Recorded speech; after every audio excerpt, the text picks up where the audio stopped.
this is Jackie with Inthekeyofchange, and I'm here with the Suffers at Austin South by Southwest Festival.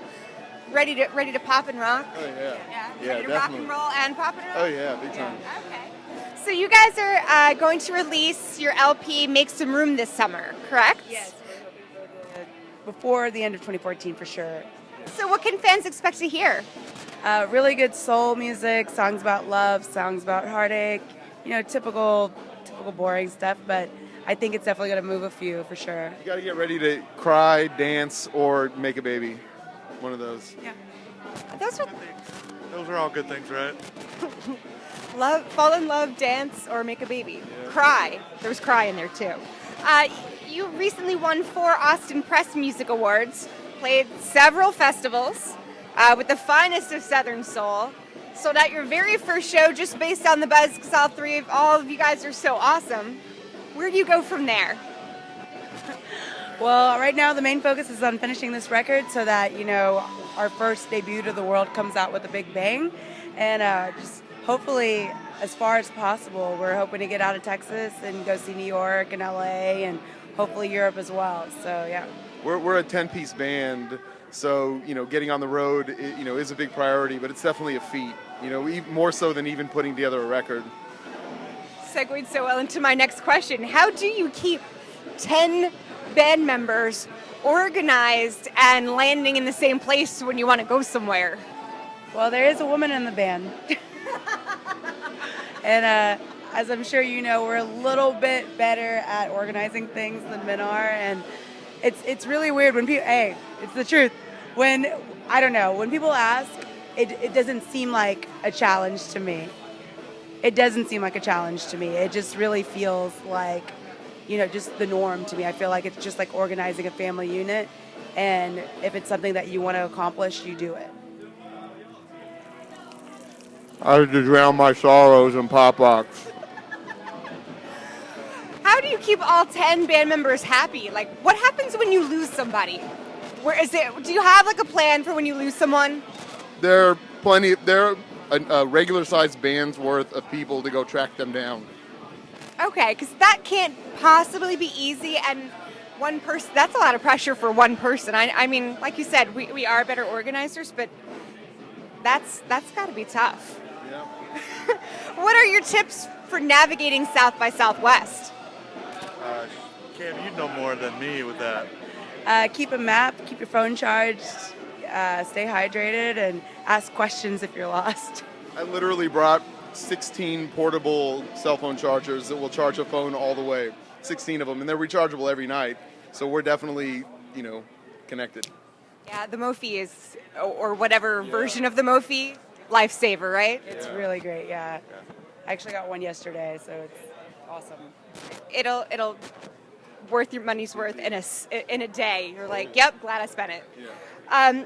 Now, again, with 10 of you, are there any horror stories to touring so far? Hopefully not, but... I mean, really, we're all compatible. The majority of the horror stories happen when, we're worn out after a long day and we're together trying to make things work. Once we get together, even when we're packing 10 people into a small area, we get along. And that's when it gets fun. We may have a few drinks to loosen it up, but we are compatible, and there's a lot of love between us.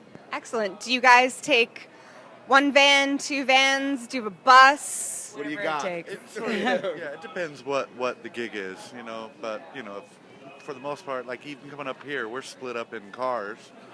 That's just the way, but that also has to do with where we're all staying, having 10 people, and all that sort of It's hard stuff. to ask your friend to have you and your best 9 friends over, so... You'd have to have a really, really great friend. Yeah.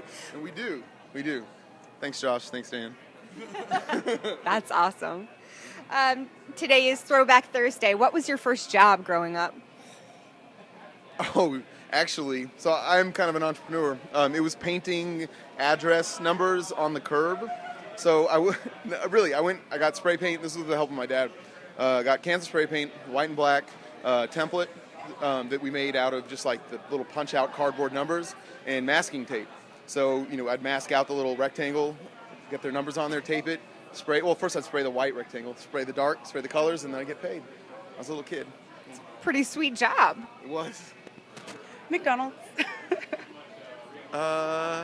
I started playing gigs, actually. Mr. Fancy over I never had a here. real job before, like, I play musicals. So I started playing musicals in Galveston, Texas, right out of high school. So, Professional breakdancer.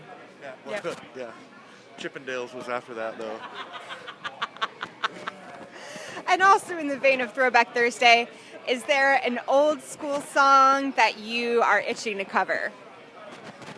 Or something perhaps even out of your genre? For me, I mean, I've been wanting to, inside of our genre, I've been wanting to cover Mary Jane by Rick James forever, and outside of our genre, I've been wanting to cover Paranoid Android by Radiohead for a really long time. So, yeah, that's me.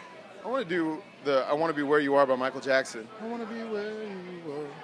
Oh, I can't sing it. She can sing it. She's a singer. But that's, it's a Michael Jackson song that, like, people know and stuff, but you don't find it in jukeboxes, and I love that song. My jam is PYT for some reason. We, you know what? We can actually play that song as a band. Yeah, we It's- did it's- it. We yeah. learned it last year. Yeah. Yeah. So we got you. Very hard song, but it's fun. It is. It's such a fun song. I could talk about that all day.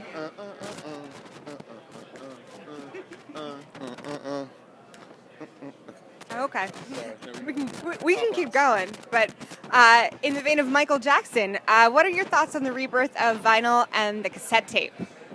We put out our first record on vinyl, 7-inch, 45. There's a single, 2 songs, A and B, and we love it. And in each record, we included a drop card, so you could still go download it for free digitally. So you buy it. It's really like you're buying the songs the way you would digitally, but you get the souvenir as a record. So we love it. Just hope that it becomes a little more common and a little more useful. Because right now, tell someone about your music, they want to pull out their phone and download it right away.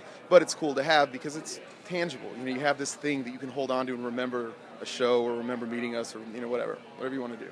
Yeah, definitely. I think it's cool for all the bands to explore all the mediums, get the music to the people the best way you can, and just try not to limit anybody out by only doing the vinyl or only doing cassette. If you have the funding to do all 4, is it 4 now? Digital, CD, vinyl, tape. Yeah. If you have the funding to do all 4, you should definitely try. Also, just sounds better on vinyl. Just saying. Bassy. Yeah. So what's up next for the Suffers? We are trying to finish this record and just play our last few shows that we have committed, and hopefully just get the record out before the end of the year and just bask in that. It's been coming for a long time. Yeah. So stay tuned for more from the pretty young things, the Suffers, here at South by Southwest. You're welcome. Thank you. Thanks to Heart and One Industries, Tattooing TV. This is Jackie with In the Key of Change.